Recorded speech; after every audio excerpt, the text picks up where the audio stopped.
Welcome to Turmeric and Tequila with your host, Kristen Olson. Questioning a better way, one gracefully disruptive conversation at a time.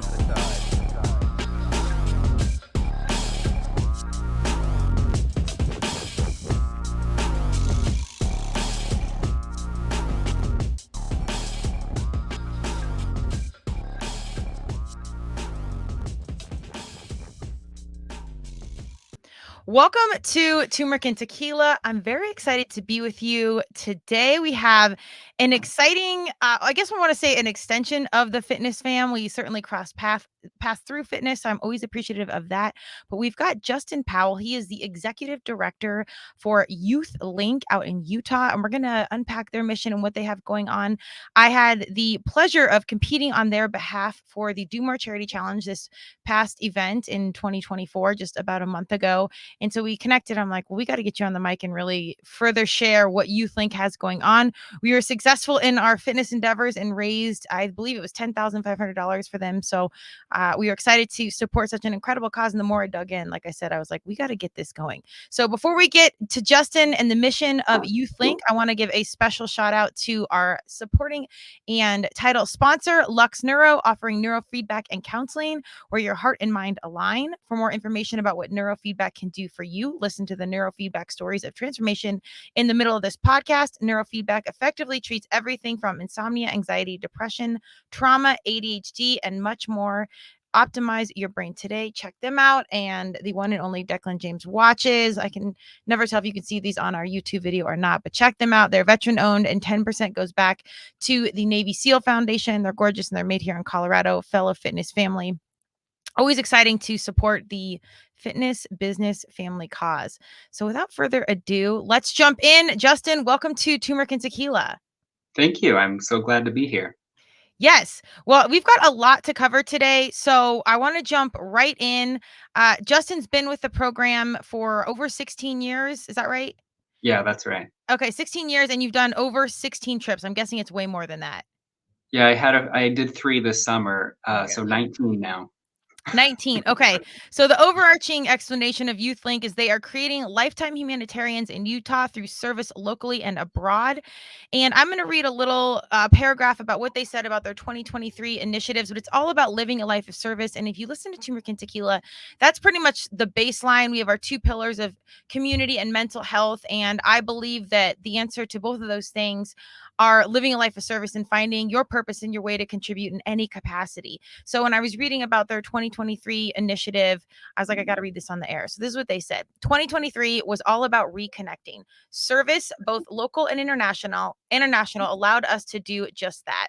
Through the service year, through this service year, our participants found a place they belong in their own communities and across the world. Service reminds us that in order to grow, develop, and heal, we need to work together. Service facilitates our connections around the world through education, language, dance, art, music, shared experience, stories, tears, laughter, and the love for one another.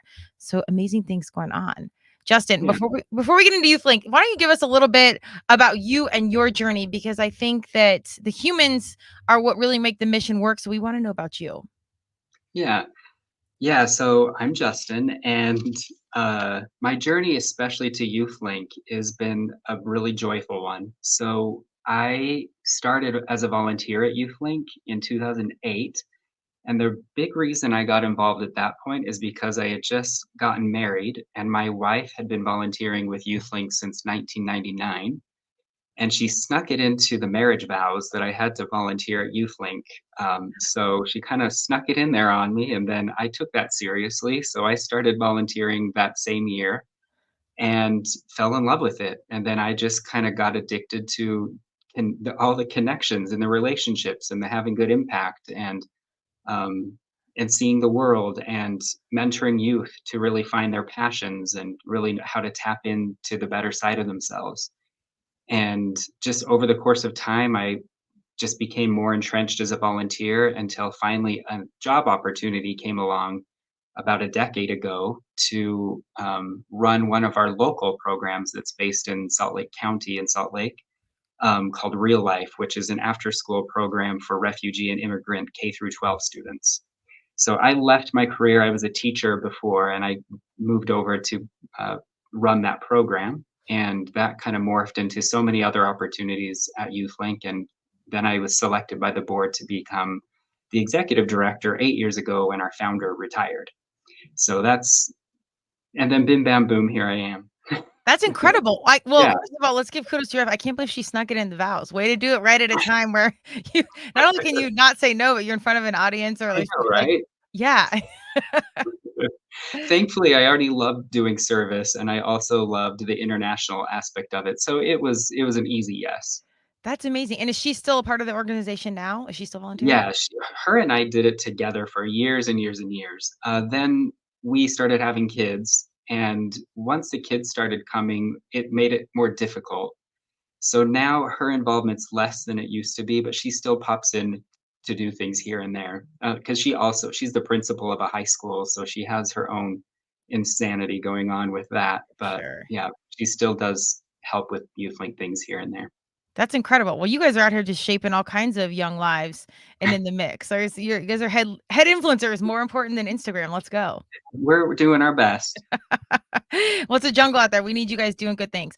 Well, so for anyone that doesn't know, tell us a little bit more about YouthLink and the programs that you guys have going on. And it's really cool how it started. I was reading the backstory that, the founder had created some funds for her daughter when she graduated high school. She asked her what she wanted to do with the money, and she said, let's take an international trip. And the mom was astounded by how the daughter connected with the people, and it became what YouthLink is today. So I know that was a very quick version. Elaborate on that. Yeah. Yeah, really how it was founded is such a core value that we still have 25 years later. And the nutshell story is that our founder, her name is Judy Zone. Her daughter wanted to go on a trip for her senior trip, and Judy said, "Well, okay, but we have to go do something kind of where we're interacting with real people, not just being tourists." Not that there's anything wrong with that, but she wanted something deeper. And her daughter had also been volunteering every week, every Sunday morning. She would go to like downtown Salt Lake and serve breakfast to the homeless population under a viaduct. And she was just very like service minded. And so when they got to Kenya and her daughter kept making these connections of issues and structures of poverty they were seeing there and tying it back to what she had been learning for years through observation in Salt Lake, going, wow, wouldn't it be so powerful if I could help students get involved in doing local service and then take them abroad and kind of set a richer context for the power that they have to do good both locally and internationally. And so she was a teacher at a high school at the time, and she thought, oh, I'll just take some students from my school to do this trip where they do local service and then go to Kenya. And that's actually when my wife got involved, who became my wife. She was on that first trip, and then it was just so impactful and powerful. Then students wanted to do it the next year, and she thought, oh, I'll just do it as like a side gig. And then before she knew it, it was getting a lot of demand from other people within the state of Utah saying, hey, I want my kids to do this. And then it just grew from there. So That's that incredible. core program is what we call the service year, like you kind of referred to in that opening statement. And our mission with our service year program is to create lifetime humanitarians. We're not just a tourism industry agency that takes people abroad to see other countries and how poor they are and pretend that we're helping, but we really exist to help students transform for an entire 9-month period to know that they can get involved all the time, weekly, within their own community and have impact and build the community they want to live in. But we also want to honor that we live in a small world, and why not go connect to the amazing human beings all over this world and do some good? So we marry those two ideas together, and it becomes very motivating for students to do we have a very rigorous program. They have to do 80 hours of local service to qualify. They have to do a monthly meeting. They have to take on committee planning projects. We require a lot. We kind of call ourselves a service school, and then they transform over time. And then we have this exponential amount of good going on when they get home because they're already habituated to doing service all the time. That's So incredible. that's our main program, the service year. So tell me, now that's been going on for this long, do a lot of the Mhm. kids that participate in this program, do they come back and volunteer and be leaders or counselors or anything like that? Yes, they do, and that's some part of Youthlink's structure kind of is designed to facilitate that. So we've had many, many, many times in the past, many, where they start as a student and then they maybe go on a couple of trips and they come back as alums and they take on some additional leadership. Then they become a mentors, which is what we call like the adult chaperones. And then if they're good at that, then they can apply to be a team leader.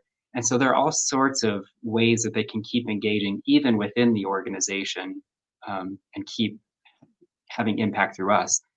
And the other cool thing is we are kind of a brokerage of volunteers too. So when the students have to do their local service, they don't necessarily do it with Youthlink. They might do it at Primary Children's Hospital or at a local care center or at the Road Home, which is a organization in Salt Lake that supports the homeless population. And if that's where they find their passion is in these other nonprofits and they continue to volunteer with other nonprofits, that's a win for us too. Sure, they're not with us anymore on our rosters, but hey, we like help them get on the path to becoming an amazing volunteer for somebody else. And that's our mission. We really want them to find their passion. And so over 25 years, yeah, we've seen a lot of those stories where they morph into lifelong youth linkers. My wife is the most original one. She's been in it for 25 years. That's incredible. It's such a powerful thing, and we're coming upon an election year, whatever side you sit on, or in between, or in the middle. I think it's so incredible to go to a space that isn't yours or surroundings that are not familiar, and going to see how other people live, survive, and get through life, because it provides this priceless perspective and your ability to relate and hold empathy and space for humans that are completely different than you. I was fortunate to play lacrosse in high school, and then I got recruited to play in college, and it took me from Colorado to Virginia. That's one of the best things I ever did, was get away from my surroundings, not because it was good, bad, or the other, just because it put me in such different space. I was on my own, and I saw how East Coasters lived, and all my teammates, I saw their homes, like there's little things. And then that took me to Japan to compete, and Prague, and it took us to all these different worlds where it was about lacrosse, but we got to see other humans that live completely different than us. And it was this invaluable perspective that I was so thankful for, and continue to become more grateful as I get older and times get a little bit more complicated. So I know what you guys are doing is so Yeah. powerful in facilitating leaders and givers and people that are doing big things. I'm really curious, what is, you guys have grown exponentially year after year. What do you guys have, like, big goals in mind or anything like that, as things continue to grow and develop? Yeah, so some big things that have been brewing the last few years, although the pandemic kind of made it a little trickier for a while, but we're kind of out of that now, is because we work with so many youth and we're like a youth training facility. Plus, I kind of referred to this program called Real Life, which is an after-school program for refugee and immigrant K through 12 students. There's so much demand on YouthLink to expand those services, especially locally, that when you put those two things together, the service year and the real life program, we thought 5, 6 years ago, we need a space and a community center that can be our hub, that kind of can be a community center for the refugee families that are in that area, and be this even more specific training ground for all of our youth volunteers. So we started raising money, a capital campaign, we call it, to build a community center. And long story short, after many ups and downs through a pandemic and sky high building prices and all of those fun things, we actually just purchased a building in May, and it's being renovated. And we're moving next week, actually, into Wow. this new space that was kind of a 5-year goal. And so, that's the first very tangible part of the goal. But beyond that tangible building is all of the programming and impacts that we can have once we can then refocus and double down on our focus with our impact. So that will give us the opportunity to have expanded services for the refugee population. Salt Lake, many people may not know this, but Salt Lake is one of the major uh, re uh, this is where a lot of refugees are resettled in the United States. There's a really strong infrastructure of nonprofits and government agencies that work together to provide a stable environment with a lot of support for refugees being resettled to the United States. And we're part of that solution. We're just one little part of this beautiful network of nonprofits within Salt Lake. And so that's a huge thing. And then we'll just be able to host more service projects and host more trainings and host more retreats and all of those kinds of things to help more and more youth go through our program. So that's a really cool and fun thing that's going on in Yeah, Youthlinc right that's now. incredible. How do you Mhm. guys fund your situation? Like obviously we're competing on your behalf with the Do More Charity Challenge. Yeah. And do you guys have any major partners, or is it fundraising? Like, how do you make this machine run?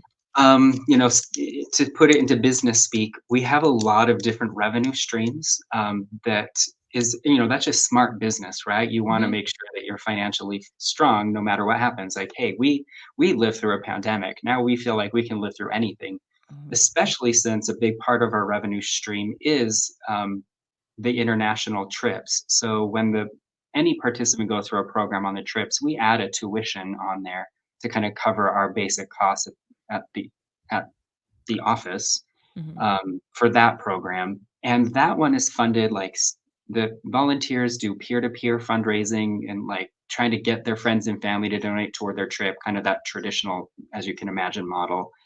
But for the projects that we do internationally, we write grants to foundations. We do big clothing drives in partnership with Big Brothers Big Sisters, who then works with Savers, which is like a secondhand store type place where Okay. we collect tons of clothes, and then through Big Brothers Big Sisters, they sell it to Savers, and that gives us money to do projects with.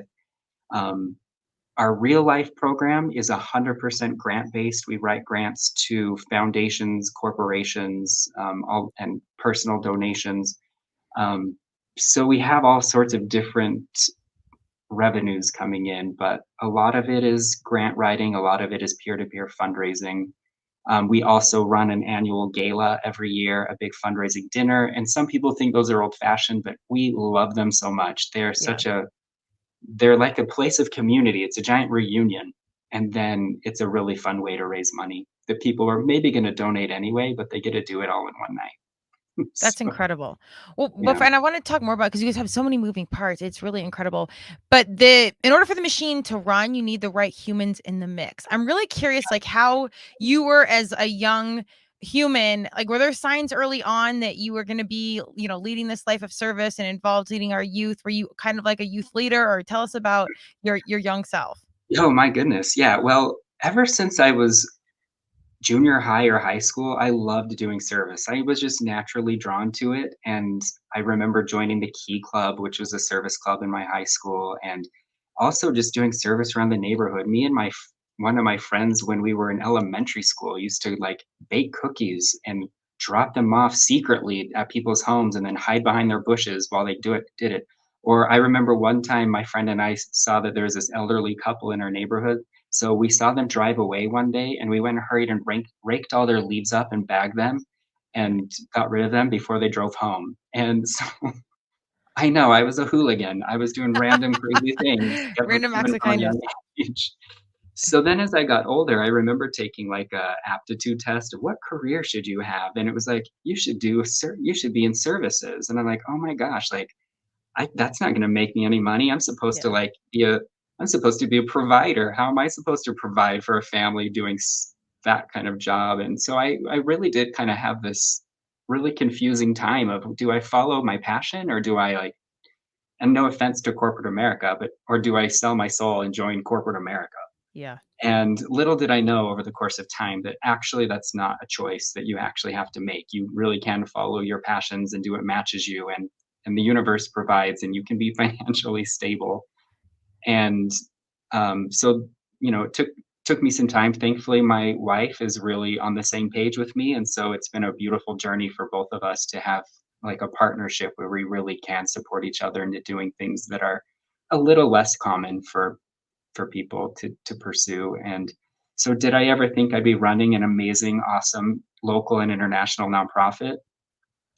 I never thought I would be able to. I maybe Yeah. had some interloper syndrome going on, but here I am, and it's fantastic, and I'm Very surrounded cool. by amazing people that make it run. It's not just me by any means. It's a whole community of people. So Absolutely. You need the village on all capacities yeah, to come do. through and get by. It's so wild. And I think that's such an important message in this day and age in 2024 and almost 2025 that our young people can do the dream, get clarity on what you want. And I say God, universe, Madonna, whatever you believe, be clear with the universe and have faith that really, it sounds cliche, but anything is possible. And that's why we talk about turmeric and tequila, seemingly opposing things can harmoniously coexist. Opportunity is everywhere in this day and age. And you can make money off TikTok or any of these creative ways and find a way to fund whatever it is your mission is to make it work. And the upside of that is I think when we have more opportunity to find our purpose authentically, that significantly helps our conversation around mental health. And we all get to live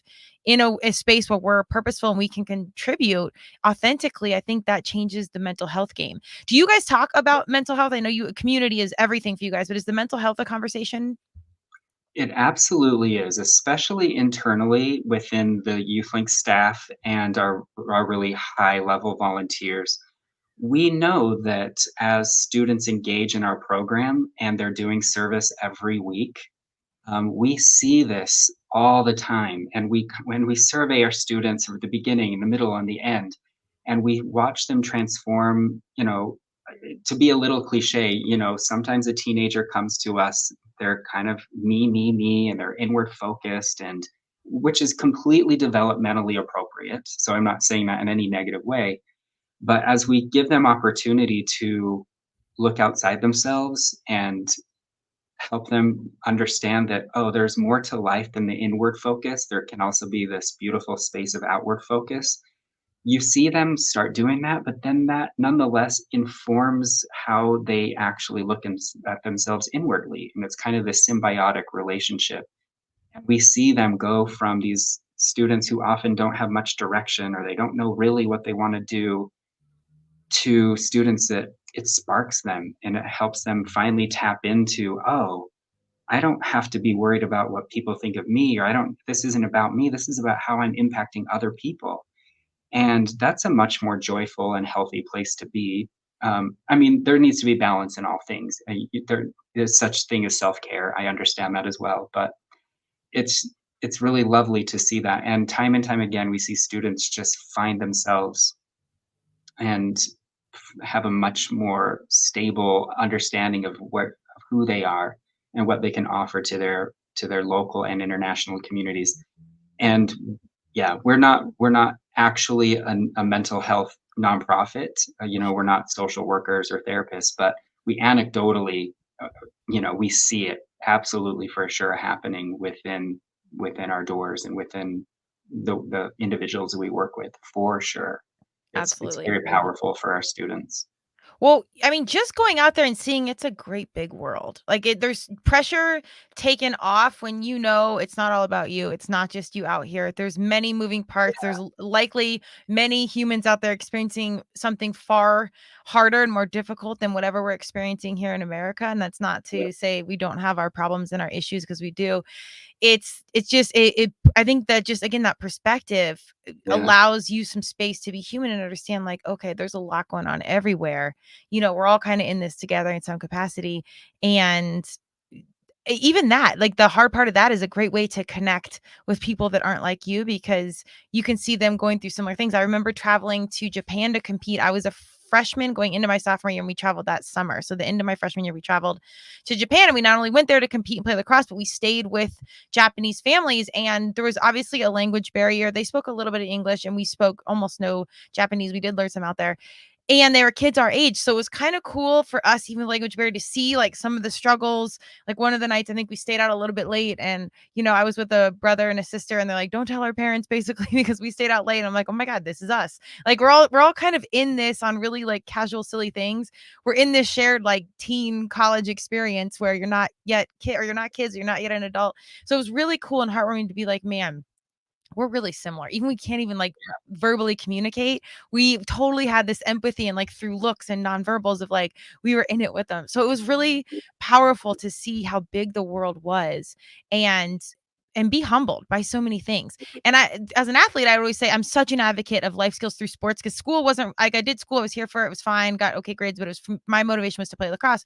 But the life skills through sports and athletics, particularly for my young women, has always been a major passion point for myself and my journey and my purpose. This I love because it's, boys, girls, non-binary children can come together and just relate over this human experience locally in your communities and then internationally. And you can learn all these life skills early on, including mental health. It's pretty magical what you pull from it.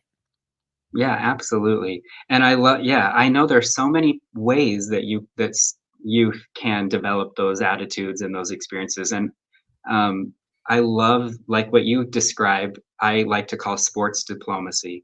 I think it's a powerful way to bring people together. Obviously, the world is so bonded by sport. Yeah. Um, and it's such a powerful thing. And then, hey, how about service can be another one of those opportunities for them to also have some experiences like that. Not Yeah. all of us know how to do sports. That was me. I was awful at it. That's okay. Well, But it's thank kind of goodness there are other things too. well, it's kind of the same thing. You're getting together with your like-minded human. You've got a goal at the end of it. So you're working together to facilitate, the process to complete that goal. It's really not any different. And I always say, like, Yeah, exactly. athletics, yeah, but theater, music, cooking, all those things, again, you're working with a group towards a common goal. That's enough. Like, you still get all those life skills in the mix. And it's not this direct, like, parent, coach, or teacher being like, learn how to grow up, learn this and that. Like, you're learning it in between. And that, I think, is the magic. I agree. Absolutely. Well, so tell us, no, we covered a couple of the programs. I know you guys have a lot going on. You don't have to break down each one, but is there anything else you want to highlight that you guys have going on that you offer the community? Yeah, something we have going on that's actually not just for people in Utah is we have a trip that'll go next summer in June to Fiji. That's one of our main service sites. And we call it our friends and family trip. And we're really trying to allow individuals to be able to join in some kind of a program with us that don't have to be in Utah. And what makes our trip to Fiji quite unique, I think, from maybe potentially other trips that go abroad and do service is um, when we go and work internationally, Youthlinc doesn't have any offices abroad. We don't have employees abroad that are doing these things. We find pre-existing NGOs or non-government organizations in all of the countries that we go to that are already doing good work all the time. And then when we come with our group of people, we're like the vitamin B12 shot to their mission. Nice. And so with this, the work that we're doing in Fiji, it's ongoing work that's happening. And then when we bring our groups, we're plugging in to something that's bigger than us and bigger than we can accomplish on our own. And our partner in Fiji is actually the Ministry of Education. So we've been there long enough that we have approval from their federal government to be an official partner with their education ministry. So that gives us opportunity in a very meaningful way to interact with communities. And we all know, if we look around our communities, that schools are such a critical piece to a community. And so that we have access to work with schools and directly with faculty at schools to do professional developments and also do fun activities with the students. And then that gets us into the villages and we can work with the parents and the adults on different things. So um, anyone that joins with that program to Fiji from wherever they want, United States of America, we'll meet on Zoom, we'll get them prepared with the projects that they could be helping out with in Fiji, and then we'll all go have this amazing experience where we're working with the Ministry of Education and in some villages and doing great work. So that's something fun that's kind of outside Yeah, the Utah demographic. that's incredible to be involved with the government and then help facilitating something positive. Does anyone want to run for office in this mix? Because this is what I feel like our government needs to be doing. I don't know the ins and outs fully of what's going on government wise, but this strategic partnerships and building, again, that team to work towards a Yes. common goal. Can we get that theme running all over the place? I'm just going to put this out to universe. I think that's incredible. Mhm. And I was going to ask you, how do you guys find these leaders or communities? Because it's not just like you you can throw a dart on the map and be like, let's help them. There's process and procedure to these things, and it's not Yeah. there's always politics and budget. Like there's always a complicated hoop to jump through to make this work, and it's hard to even give away money. Like there's always people don't understand the nonprofit world. It's a jungle out there, no pun intended, but it's really hard to make things move. How do you guys facilitate partners or programs or communities or countries that you want to work with? Yeah, so internationally, I'll speak internationally. All of our partnerships kind of have their own fun story of how they came about. Um, but the basics of it are we will not go start doing any kind of work in another country unless we can find and identify a stable nonprofit organization in that country that's already doing great work, like I kind of alluded to with Fiji. Um, and when we find that potential partner, or maybe there's a few of them if we're trying to like expand to a certain country, and that's a whole other question of how we decide where to go. Yeah. But then an employee from Youthlinc goes and does a site visit, and we kind of start really caressing those partnerships and making sure those relationships are really good until we find one that we know that what we can bring to the table is really actually complementary to what they're already doing. And not every NGO is a good fit for us, and vice versa. But often that you finally find the one that you're really are going to be able to do some better good together. And then we start figuring out what projects we could do together. So they often have a list of things they're already working on, and we evaluate, okay, what can we bring to the table to support that? And once we know that's going to be solid, then we can start telling it to our world in Utah to say, hey, here's a new partnership and a new trip, a new country that you can go to.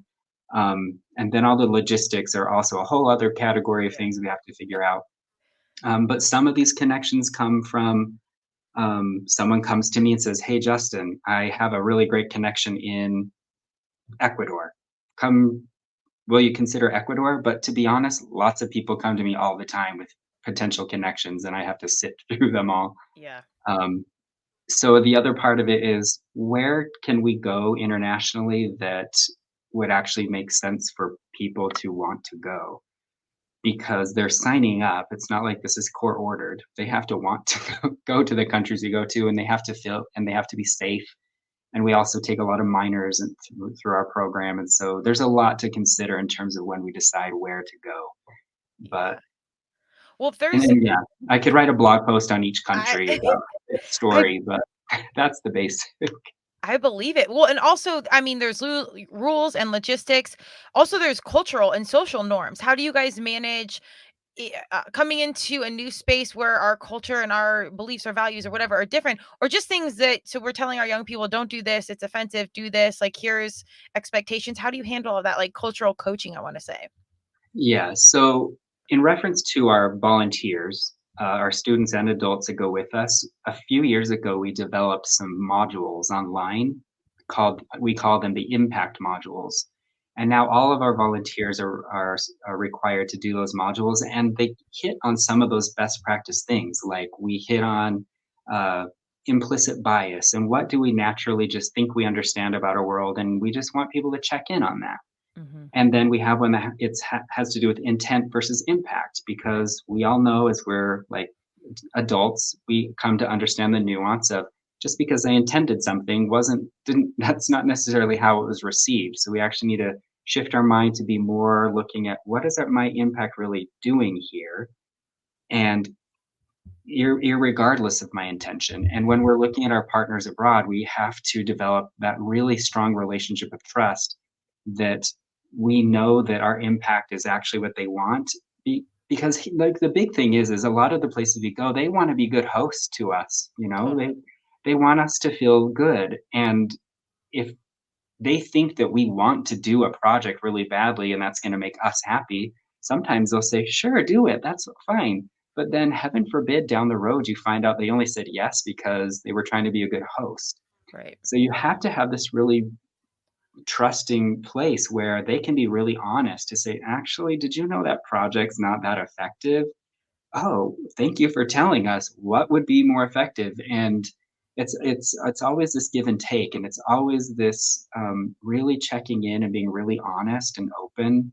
and centering our partners so that we can do what's best practice. 20 years ago, what Youthlinc did is not what Youthlinc does now because we've learned how to do it better and better and better.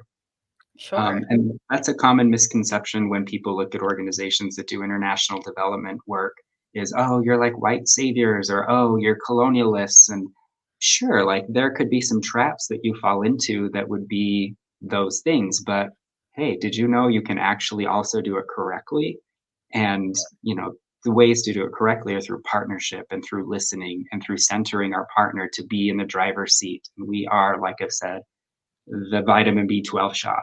And we also are very clear with our student volunteers of that process so that they can also start developing those attitudes and mindsets so they're not just accidentally perpetuating something that's not actually great. Right, right. Well, and Uh, that's still that in itself is still a growing conversation that's kind of wild today that, because of 2020 and George Floyd and some of these major milestones that have awakened a lot of people to things that, we were unconscious bias around many things. And again, you just don't know what you don't know. So that's wonderful that yeah, you guys are facilitating that conversation and that awareness. And that's incredible because it starts early for your young humans. Obviously, I'm assuming your volunteers are over 18, but if kiddos are starting to see this conversation or hear this conversation and then go see it in real life, that changes the yeah, trajectory on so many levels and facilitating a perspective that we didn't have as kids. Like there really wasn't that yeah, viewpoint and there was no TikTok or any of these things that we could even like kind of dig into. So I think that's wouldn't even know how you measure that kind of success or you track it, but there has to be waves of change as you see these young humans grow up with such a different widened perspective and empathy on a level that was much deeper than what we had the capacity of because we just didn't know as young people for our yeah. generation. You're exactly right, and we figure this out because we do a lot of qualitative data Okay. gathering. It's not always so easy when it's like a multiple choice test, and that gives you certain data, but our data has to be very qualitative, and then that does inform our practice a lot. And something I love about the younger generation is because they are exposed to these types of ideas and concepts much younger, and a lot of it is because of social media, they're bringing to the conversation these hard questions, whereas 10 years ago, they didn't, and nobody asked about how is this best practice? They just trusted and they did it. But now they're asking, and I love that they're asking because guess what? We actually do care about this internally, and now Yeah. you're actually asking us to explain like how this works. Oh, happy day. Let's have this greater conversation with you. And then the more people that are thinking about that, the better you can actually innovate because they're bringing their creative solutions to the table at a much higher rate than they used to. And so I love that about this generation that they are asking those really great questions. It just makes us better. Heck yeah. Our young humans know what's up. They're connected. They're We dialed in. do. If the information's at their fingertips 24/7 and they're conscious consumers. I say this with Mhm. brands. I'm a marketing background. I'm like, our young people know. Like you're not dealing with the average bear from the 70s, 80s, and 90s. Like these guys grew up with this stuff and they know how to pick and choose and ask questions. It's pretty Yeah. amazing with the power of what they're doing and the direction that they're moving. And I love to hear that your business and your agenda is continuing to evolve. I think that in itself Yeah. is an incredible model influencer leader in itself because it's showing that, yeah, you're one way today and you're a different way tomorrow. And the point is this continuous evolution of listening and adapting, and then going one step further to partner with programs or local situations that are already doing it well. You don't need to recreate the wheel. There's no ego in this. You can come in and align alongside something that's already moving in a certain direction. I think Yeah. businesses always want to come in and blaze trail and make it different and do all the things. And that's not always appropriate. And also, you don't need to do that. Save time, energy, and resource. Exactly. I love being in the nonprofit space because I love that we can more effectively live the collaboration is more important than competition. Yes. And that's such a beautiful space to be in. And, not every nonprofit's immune to falling into that competition trap, but we really try to stay very much as we're collaborators, Absolutely. locally and internationally, because just like you said so well, wow, you can just be so much more productive and effective if you're not trying to recreate the wheel. Yeah. And I wish our for-profit situations would listen to that. As an athlete, the best thing you want to do is go train with athletes that are better than you. Watch how they train, watch what they do, work with them, see what they do, adjust it for yourself. Obviously there's certain, if Nike and Reebok aren't going to get in a room and tell each other their secrets, but I guarantee you they're watching what the other one's doing and they're keeping each other ahead of the game and keeping Yeah, everything elevating and moving. Like, you want competition in the room. So I wish our for-profits took more notes of that, because there is space, especially the lower levels, to work with your competitor, figure it out, and do it better collectively. One can specialize in this, one can specialize in that, and we can figure it out. And yeah, that can turn into a government conversation real quick. We won't navigate down that rabbit hole, but it's yeah, really, it's beautiful that our young people get to see this earlier, and then you see these skills come through in what you're doing, but then it goes and happens in their families, in their social structure, in yeah, their gym. It's really, really wild. absolutely. And I Well, see that happen. These youth really do, they get it. We joke in Youthlink, we don't just create lifetime humanitarians, but we change your major. hey, And okay. even if they're not changing their major completely, they're actually approaching their major differently. Like, they Yeah. can still be going into business, but maybe they're gonna be more mindful of collaboration opportunities and solving community problems with business rather than exploiting people for profit. Yes. There's some simple mind shifts that you can really adopt that might actually make the better world a better place. What a Yeah. novel concept. Well, it sounds kind of woo and warm-hearted or liberal or whatever, but if you ask like doctors, lawyers, and where these traditional positions, if you said, why did you do this? Most of them will say, because I wanted to help people, or some Yeah, version of that. I really do believe in the good of humans and humanity, and especially our young people, because they do want to be productive, they do want to help, and it might not look like through a lawyer or a doctor or what have you. I mean, podcasting wasn't a thing when I was a kiddo, so I wouldn't have said that, but this is, kind of this creative journey that kind of fulfills my role in servicing and showing up for this world. But finding that path of contributing and contribution and being a part of a like-minded community, if you can awaken that light bulb earlier and save yourself, what is mhm. it, 40 grand a year to go to college nowadays, like, figure that out earlier on, for yourself, for the community and the greater good, but also for you, so you can be that productive, mission, heart space aligned human at 20 something versus 40 something, and Mhm. figure it out. Did you take some time yourself to figure out your path and wind and Oh weave my before? gosh. Well, I was very programmed from my upbringing to, here's the formula you follow. I'm a millennial. We were all told this is the formula to follow to have the baby boomers Yeah. outcomes. We all know as millennials that's not how it worked out. So I followed the formula and it wasn't really working for me. Like, I graduated from college post 9/11 and right before the economic collapse. Like, those Yeah. opportunities weren't there. But what I loved is that this journey, I mean, that journey took a long time. I graduated with an international business degree and I thought I would go do international business. Then I worked for a trucking company and I actually knew I wanted to be a teacher. And then I moved abroad and taught English for a year abroad in Korea and Vietnam, and then I moved home. And my wife and I, we had been dating on and off for a long time. We finally got married, and she's like, "Just go be a teacher. You will love it so much, and we'll figure it out. I know it's not a high-paying job, but we'll figure it out." I became a teacher. I went back for my English degree and my master's of education, and bim bam boom. Now I run an international nonprofit that's youth development. So you put international business together with teaching. I mean, Yeah. it sounds like a no-brainer, but there was a solid 8 to 10 years of I had no idea what I was doing, Yeah. Well, I mean, and it just that's works out. everybody. Yeah, Totally. it's everybody, exactly. That's what I try to tell students because a lot of them will ask me, like, "How do I get to where you are?" or Oh, whatever. I'm like, "Well, you just gotta follow your heart and just enjoy the journey," all these cliche things that are actually true. And at yeah. some point, you're gonna look back and say, "Oh, that whole journey was the awesome thing." There's no such thing as the final destination. Everything's a process.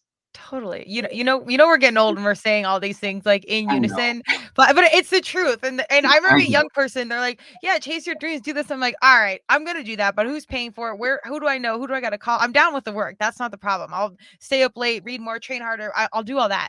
But how do I get from A to B?" And the point is you actually have to go out there and fail and do all these weird Yeah, experiences so you can learn about you. And if you can take this trip and see society at a level, I can see how one trip can quarantine 20 years or let's say 10 years of experience into like that 1 year for that kiddo to learn so much about themselves. Yeah. And I think really just have the light bulb come on of like, oh, you know what? I actually do care about this world and I want to contribute. And I think if you Mhm. could just figure that out earlier, that's enough. Like that will help streamline some of this other stuff.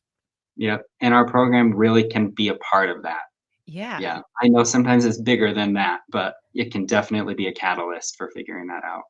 For sure. Well, in this world, you never know what young human comes through your program and they align with a certain country and maybe they get to like a government level and they start facilitating incredible international policy. Like you don't know where this really goes or Yeah. tracks. Have you guys had, I mean, now that it's been so many years, have you seen any of your humans get into political or UN or anything like that where it's larger scale impact?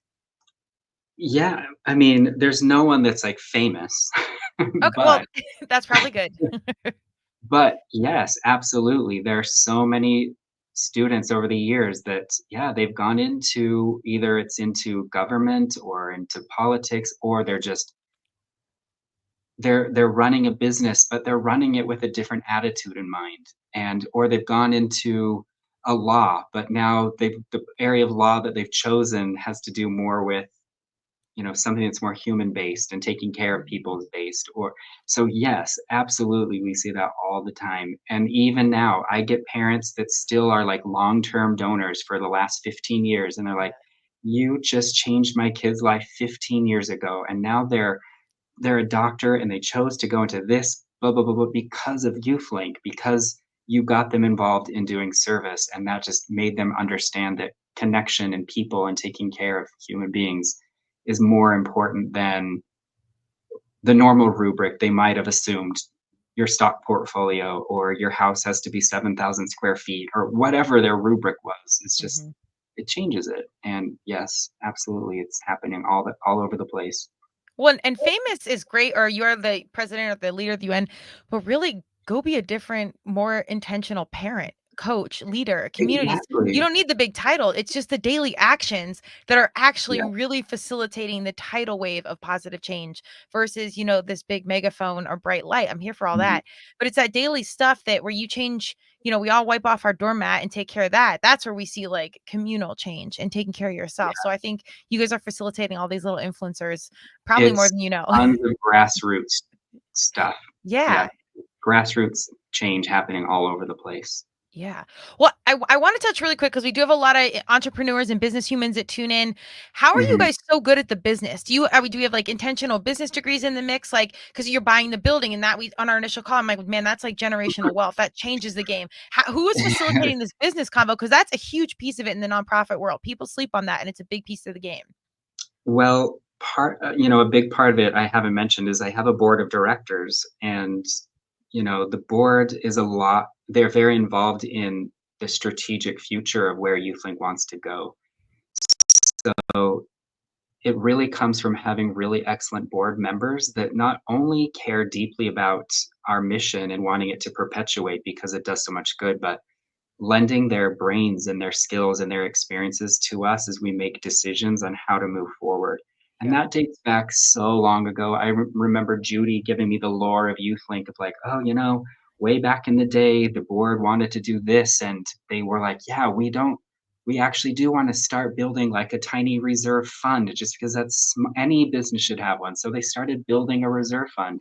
And you know what? 20 years later, that helped us live through a pandemic, and not only live, but we're like fine, Yeah. and it's just like little things like that. It's really the board that makes really good strategic choices, um, in terms of how they guide those decisions to be made. So the board is fantastic.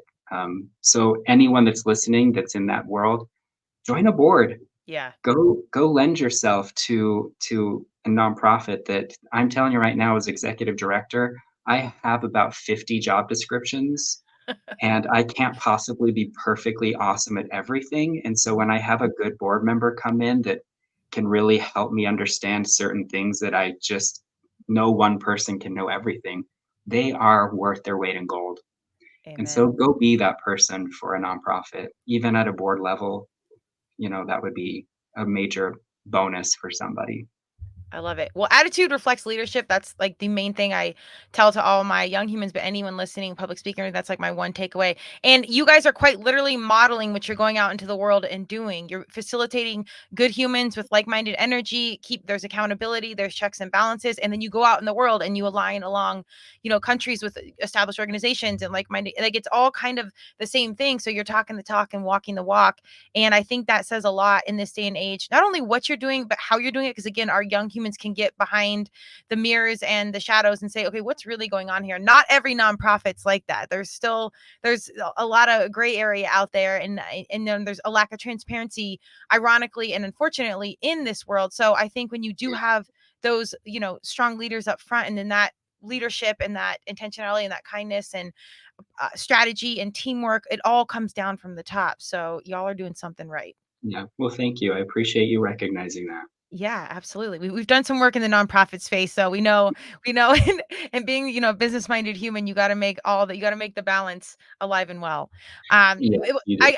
I could ask you a million more things, but I want to encourage people to go out there and check out what you guys have going on, because there's so many moving parts. It's an incredible group of humans doing incredible things. So if you can find not only, someone in America that you're like, and then they can take you internationally and find like-minded humans there, it changes the game for all of us. So tell us where we find you, handles, websites, anything you want to share. Yeah, so we are on Facebook, Instagram, and TikTok, and that's just Youthlinc, and it's spelled Youthlinc at the end, not with a K, because that used to mean we were linking the local and international needs communities. Hey. That's the LINC, just for funsies, so you know why we can't spell. And then our website is youthlink.org, so pretty simple. You can find lots of information in all of those different places. And then if anyone listening out there wants to join us in Fiji, go to youthlink.org and you'll see a link to the Fiji Friends and Family Boom. group. So you can register for that. Go check them out. There's so many incredible things. Justin, I really appreciate your time and energy and what you're doing and your authentic passion for the greater good and all the cliches, because I'm right there with you. It's so real. And the older we get, the more we know it's true. But also, what a beautiful thing to like be valid and feel validated in following your heart. Like, as cheesy as that is, it's really, really cool to live that and be able to have conversations like this and, and just get excited about doing good things. Like, life doesn't need to be that complicated. So I appreciate all the stuff going on. I if I'm in Utah, I'll come try and pull up or do something. I know you all are busy humans, but I'd love to see the new building and just shake hands and give hugs and we'll see what else. Cool. Well, thank you so much for having me on your podcast and helping us spread the good word. Absolutely. We appreciate it. Go check them out. I want to give a nice shout out to our sponsors.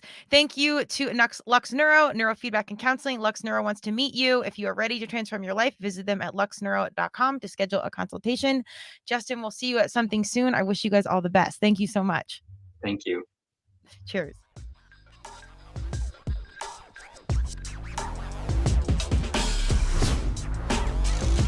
Thank you for joining Turmeric and Tequila with your host, Kristen Olson. Tune in next time, and don't forget to subscribe on Apple, Google Podcasts, Spotify, or wherever you listen.